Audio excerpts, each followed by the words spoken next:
সম্মানিত জনগণ, গণভোটে যা যা পাবেন। 10 বছরের বেশি কেউ প্রধানমন্ত্রী থাকতে পারবে না।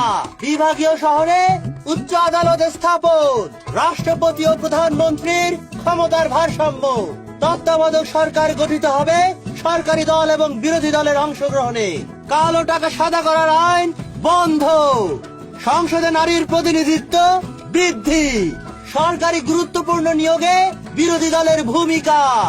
বাংলা ভাষার পাশাপাশি অন্যান্য জনগোষ্ঠীর ভাষার স্বীকৃতি।